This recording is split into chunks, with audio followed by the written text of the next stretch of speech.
Pernahkah Anda membayangkan betapa dahsyatnya kekuatan seorang manusia yang mampu menciptakan sebuah danau besar hanya dengan kedua tangannya? Di dataran tinggi Kintamani yang berudara sejuk, terhampar sebuah danau berbentuk bulan sabit yang airnya nampak biru berkilau di bawah kaki gunung Batur yang megah. Namun, di balik ketenangan airnya, tersimpan sebuah kisah pilu tentang pengorbanan, rasa lapar yang tak berujung, dan sebuah siasat yang mengubah lanskap Pulau Dewata untuk selamanya. Mari kita kembali ke masa ratusan tahun lalu, saat bumi Bali masih dihuni oleh seorang pemuda raksasa yang kekuatannya sanggup memindahkan gunung namun hatinya sangat mudah dipengaruhi. Pada zaman dahulu di sebuah desa kecil di Bali, lahirlah seorang bayi laki-laki dari sepasang suami istri petani yang sudah lama mendambakan keturunan. Sejak hari pertama kelahirannya, bayi ini sudah menunjukkan keanehan karena ukuran tubuhnya yang jauh lebih besar dibandingkan bayi pada umumnya. Keajaiban ini disambut dengan sukacita namun juga kecemasan, karena sang bayi memiliki nafsu makan yang sangat tidak wajar. Bayi tersebut diberi nama Kebo Iwa, sebuah nama yang melambangkan kekuatan dan kekokohan seperti seekor kerbau jantan yang tangguh. Setiap hari, orang tuanya harus bekerja keras hanya untuk memenuhi kebutuhan makan sang anak yang terus bertambah secara drastis. Pertumbuhannya sangat cepat, hingga dalam beberapa bulan saja, ia sudah terlihat seperti anak remaja yang bertubuh raksasa. Nafsu makan Kebo Iwa yang sangat besar membuat persediaan pangan keluarganya habis dalam waktu yang sangat singkat, hingga mereka mulai jatuh miskin. Ia tidak cukup hanya memakan sepiring nasi, melainkan membutuhkan berbakul-bakul nasi beserta lauk pauk yang sangat banyak dalam sekali makan. Meskipun demikian, orang tuanya tetap berusaha memberikan yang terbaik karena rasa sayang mereka yang begitu tulus. Melihat kondisi orang tuanya yang semakin kepayahan, Kebo Iwa merasa sedih namun ia tidak bisa menahan rasa lapar yang selalu menyiksa perutnya. Ia tumbuh menjadi sosok pemuda raksasa yang tingginya mencapai puncak pohon kelapa dan suaranya menggelegar seperti guntur di langit. Warga desa mulai merasa khawatir jika suatu saat nanti mereka tidak mampu lagi menyediakan makanan bagi sang raksasa tersebut. Kebo Iwa menyadari bahwa keberadaannya menjadi beban bagi orang-orang di sekitarnya, sehingga ia berusaha membalas budi dengan tenaganya yang luar biasa. Ia sering membantu ayahnya di ladang dan membantu warga desa mengangkat benda-benda berat yang tidak mungkin dipindahkan oleh manusia biasa. Inilah awal mula keterikatan antara Kebo Iwa dengan masyarakat Bali yang penuh dengan dinamika antara rasa kagum dan rasa takut. Meskipun memiliki tubuh yang sangat menakutkan, Kebo Iwa sebenarnya adalah pemuda yang memiliki hati yang sangat baik dan suka menolong sesama. Ia menggunakan kekuatannya untuk membangun berbagai fasilitas umum di desa-desa yang ia kunjungi tanpa meminta imbalan harta benda. Bagi Kebo Iwa, asalkan perutnya kenyang, ia akan dengan senang hati melakukan pekerjaan seberat apapun bagi penduduk desa. Ia dikenal mampu membangun sebuah pura besar hanya dalam waktu semalam dengan mengangkat batu-batu raksasa dari dasar sungai menuju perbukitan. Para penduduk sering meminta bantuannya untuk menggali saluran irigasi guna mengairi sawah-sawah mereka agar tetap subur dan memberikan hasil yang melimpah.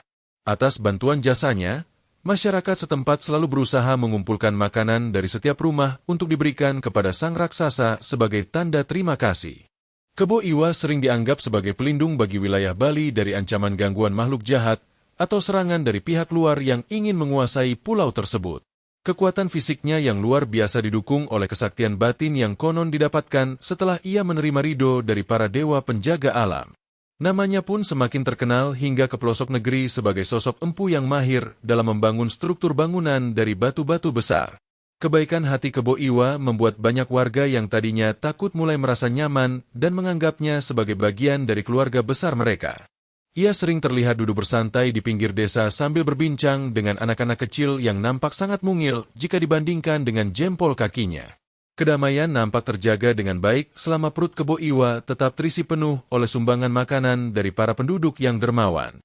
Namun, ketergantungan ini menjadi bumerang ketika musim paceklik tiba dan hasil panen masyarakat mulai menurun secara drastis akibat gangguan cuaca. Masyarakat mulai merasa kewalahan karena porsi makan Kebo Iwa tetap sama besarnya sementara persediaan lumbung padi mereka semakin menipis setiap hari. Situasi ini mulai menciptakan ketegangan baru yang tidak pernah terbayangkan sebelumnya di antara mereka yang selama ini hidup berdampingan. Bencana kekeringan yang melanda Bali membuat ladang-ladang menjadi gersang dan sawah tidak lagi menghasilkan padi yang cukup untuk seluruh penduduk. Akibatnya, warga desa tidak mampu lagi menyediakan makanan dalam jumlah besar untuk memenuhi kebutuhan perut Kebo Iwa yang sangat rakus. Hal ini membuat sang raksasa mulai merasa lapar yang sangat hebat, hingga ia tidak bisa lagi mengontrol emosinya dengan baik. Rasa lapar yang tidak tertahankan membuat Kebo Iwa mulai bertindak liar dengan mengambil hewan ternak milik warga secara paksa untuk dimakan mentah-mentah. Ia juga merusak rumah-rumah penduduk dan tempat ibadah, karena merasa diabaikan oleh orang-orang yang selama ini selalu memberinya makan secara rutin. Kemarahan Kebo Iwa membuat suasana desa menjadi sangat mencekam dan penuh dengan ketakutan yang luar biasa bagi semua orang.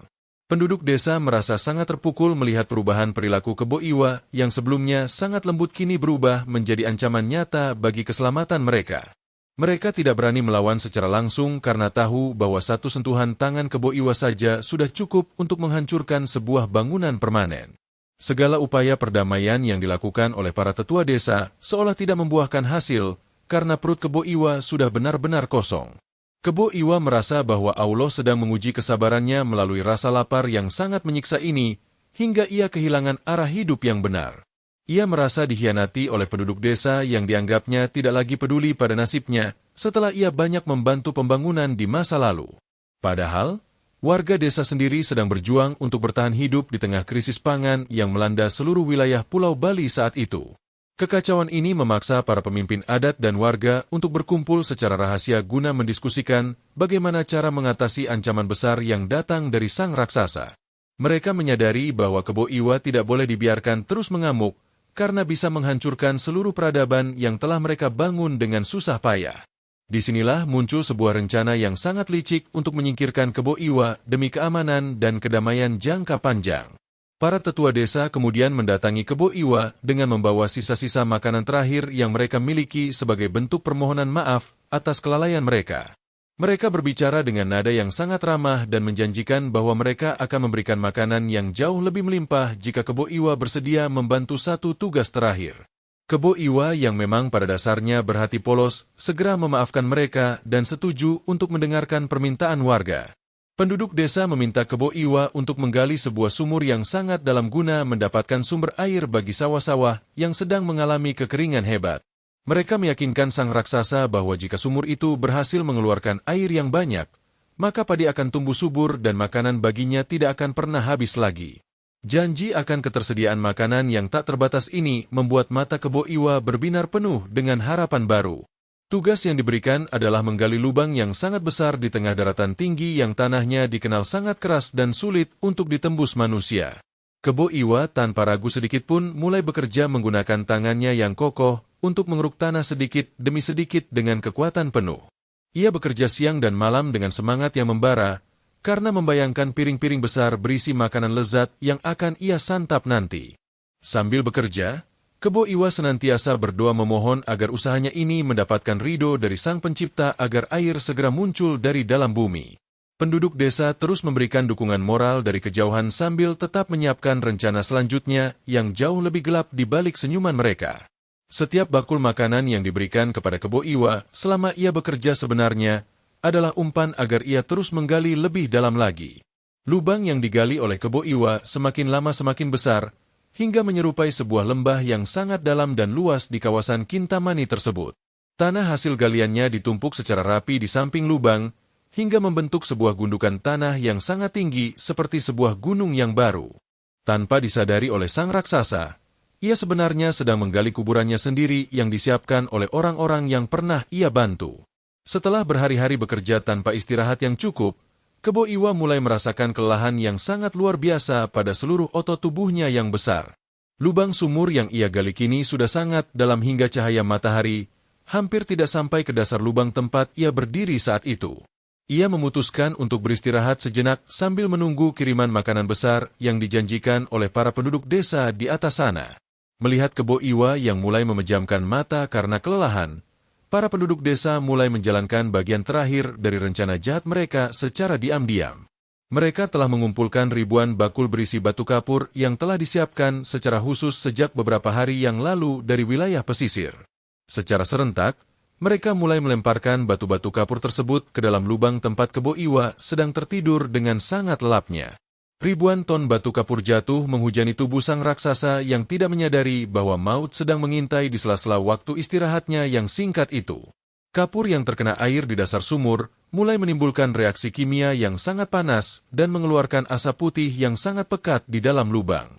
Suhu di dasar sumur pun meningkat secara drastis, hingga membuat Kebo Iwa terbangun dalam keadaan yang sangat sesak dan kepanasan.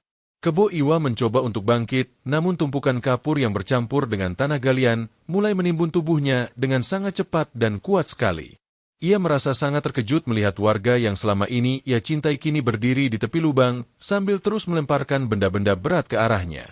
Rasa sakit di tubuhnya tidak sebanding dengan rasa sakit di hatinya karena dikhianati oleh orang-orang yang telah ia lindungi selama ini. Dalam kondisi yang sangat lemah, Kebo Iwa tidak lagi memiliki kekuatan untuk melompat keluar dari lubang yang dindingnya sudah tertutup oleh endapan kapur yang sangat licin. Ia hanya bisa pasrah sambil meratapi nasibnya yang berakhir tragis di tangan masyarakat yang sebelumnya selalu memuja kesaktian batin dan kekuatan fisiknya. Suasana di sekitar galian tersebut menjadi sangat sunyi. Hanya terdengar suara kapur yang terus berjatuhan menutupi sisa kehidupan sang raksasa. Tidak lama setelah Kebo Iwa tertimbun sepenuhnya di dasar sumur, keajaiban alam kembali terjadi di lokasi penggalian raksasa yang sangat luas tersebut. Dari dasar lubang yang telah ditimbun kapur, tiba-tiba memancarlah sumber air yang sangat besar dan sangat deras melebihi aliran sungai manapun. Air tersebut terus mengalir tanpa henti, hingga mengisi seluruh bagian lubang raksasa yang telah dibuat oleh Kebo Iwa sebelumnya. Dalam waktu yang sangat singkat, wilayah yang tadinya berupa lubang galian berubah menjadi sebuah danau yang sangat luas dengan pemandangan yang sangat mempesona mata. Airnya yang dingin mulai mendinginkan sisa-sisa panas dari reaksi kapur, menciptakan ketenangan baru di permukaan air yang berwarna biru jernih tersebut. Inilah yang kemudian dikenal oleh seluruh masyarakat Bali hingga saat ini dengan nama Danau Batur. Tumpukan tanah galian yang ada di samping danau tersebut juga tidak ikut tenggelam, melainkan tetap berdiri kokoh sebagai sebuah gunung yang sangat tinggi sekali. Gunung tersebut kini dikenal sebagai Gunung Batur, yang seolah-olah menjadi penjaga abadi bagi danau yang ada tepat di bawah lerengnya yang curam itu. Masyarakat menyadari bahwa keindahan alam ini lahir dari sebuah peristiwa besar yang melibatkan kekuatan makhluk raksasa yang luar biasa. Meskipun danau itu memberikan sumber air bagi pertanian mereka, namun ada rasa bersalah yang teramat dalam yang menyelimuti hati beberapa penduduk yang ikut dalam siasat. Mereka teringat akan kebaikan sang raksasa yang selalu tulus membantu mereka tanpa pernah meminta harta atau perhiasan sebagai imbalan jasa. Danau Batur menjadi pengingat abadi tentang sosok Kebo Iwa yang keberadaannya telah memberikan kehidupan baru bagi seluruh masyarakat Bali. Air danau tersebut kini mengalir ke seluruh pelosok Bali melalui sistem irigasi kuno yang sangat teratur dan menjadi jantung kehidupan bagi para petani di sana. Keberadaan danau ini dianggap suci dan sering dijadikan tempat untuk melakukan berbagai upacara keagamaan guna memohon keselamatan kepada alam semesta. Misteri tentang apa yang ada di dasar danau tetap terjaga rapat oleh kedalaman air yang sangat tenang dan tidak pernah berubah volumenya. Dalam versi sejarah yang lain, Kebo Iwa juga dikenal sebagai seorang panglima perang yang sangat tangguh dari kerajaan berdahulu pada abad 14 Masehi. Ia memiliki peran besar dalam menjaga kedaulatan Bali dari upaya ekspansi yang dilakukan oleh kerajaan Majapahit di bawah pimpinan Mahapatih Gajah Mada. Kesaktiannya membuat pasukan dari luar Bali merasa sangat gentar untuk melakukan serangan secara langsung ke wilayah pedalaman Pulau Bali. Konon, Gajah Mada pun menyadari bahwa ia tidak akan bisa menguasai Bali selama Kebo Iwa masih berdiri tegak membela raja dan rakyatnya dengan penuh kesetiaan. Maka dari itu, dikirimlah utusan untuk mengundang Kebo Iwa ke Pulau Jawa dengan alasan ingin menjalin tali persaudaraan dan memberikan hadiah istimewa. Siasat diplomasi ini digunakan untuk memancing sang raksasa keluar dari basis kekuatannya agar lebih mudah untuk dilumpuhkan kemudian. Kebo Iwa yang selalu berpikiran positif menerima undangan tersebut dengan senang hati tanpa menaruh rasa curiga sedikitpun terhadap niat tersembunyi para utusan tersebut. Kepergiannya ke Tanah Jawa merupakan awal dari berakhirnya era kejayaan kerajaan berdahulu yang selama ini sangat disegani oleh kerajaan-kerajaan tetangga. Sosoknya yang kuat tetap menjadi simbol perlawanan dan kedaulatan bagi masyarakat Bali dalam mempertahankan jati diri mereka sebagai bangsa yang merdeka. Banyak tempat di Bali yang hingga kini masih diakini sebagai bekas jejak kaki atau tempat peristirahatan Kebo Iwa saat ia masih berkelana di bumi Nusantara. Cerita tentang kesaktiannya diwariskan dari mulut ke mulut oleh seorang embah kepada cucu-cucunya agar mereka selalu ingat pada akar budaya leluhur mereka sendiri. Kebo Iwa bukan hanya sekadar tokoh dalam legenda, melainkan personifikasi dari kekuatan alam Bali yang sangat dahsyat dan tak terbendung. Meskipun raganya telah tiada, namun semangat dan jiwa kepahlawanannya tetap hidup di dalam setiap upacara adat yang dilakukan oleh masyarakat di sekitar kawasan Danau Batur. Namanya abadi sebagai bagian dari sejarah besar yang membentuk karakter masyarakat Bali yang religius namun tetap memiliki keberanian yang sangat tinggi.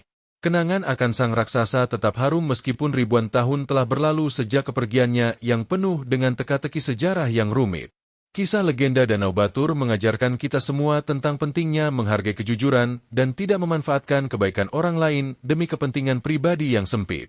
Siasat licik yang dilakukan oleh warga mungkin memberikan keuntungan sesaat, namun akan meninggalkan luka sejarah dan rasa bersalah yang tidak akan pernah hilang selamanya. Kita diingatkan untuk selalu bersikap adil kepada siapapun, terlepas dari bagaimanapun bentuk fisik atau kekurangan yang dimiliki oleh sesama manusia. Selain itu, kita juga belajar bahwa kekuatan yang besar tanpa adanya kebijaksanaan dan kewaspadaan bisa menjadi titik lemah yang sangat mudah untuk dihancurkan oleh musuh. Kebo Iwa yang sangat kuat namun berpikiran terlalu polos menjadi pengingat bahwa kita harus selalu waspada terhadap niat jahat yang mungkin tersembunyi di balik kata-kata manis. Kejernihan pikiran sangat dibutuhkan dalam menghadapi setiap ujian hidup agar kita tidak mudah terjerumus ke dalam jebakan yang merugikan diri sendiri. Keindahan Danau Batur saat ini adalah warisan alam yang harus kita jaga kelestariannya sebagai bentuk penghormatan kepada perjuangan para tokoh besar di masa lalu. Kita harus senantiasa memohon ridho kepada Allah agar alam Bali tetap memberikan keberkahan dan perlindungan bagi seluruh penduduknya dari segala bentuk bencana. Kesadaran untuk hidup selaras dengan alam adalah kunci utama agar kedamaian dan kemakmuran bisa terus dinikmati oleh anak cucu kita di masa depan. Jangan pernah melupakan jasa orang-orang yang telah membantu kita saat kita berada dalam kesulitan yang paling dalam sekalipun dalam perjalanan hidup ini. Pengkhianatan adalah noda hitam yang akan merusak integritas seseorang dan bisa membawa dampak negatif yang berkelanjutan bagi tatanan sosial masyarakat di suatu wilayah. Marilah kita menjadi manusia yang beradab dan tahu cara membalas budi dengan cara-cara yang penuh dengan rasa hormat dan kasih sayang yang tulus. Demikianlah kisah tentang asal-usul Danau Batur dan perjuangan Kebo Iwa yang penuh dengan nilai-nilai luhur dan kearifan lokal masyarakat Pulau Dewata yang sangat kaya. Semoga narasi ini memberikan inspirasi bagi kita semua untuk terus mencintai sejarah dan menjaga warisan budaya Nusantara yang sangat unik dan tiada tandingannya di dunia. Tetaplah menjaga kerukunan dan saling menolong sesama, agar kehidupan kita senantiasa diberkati oleh Sang Penguasa Alam Semesta dengan penuh kedamaian yang abadi.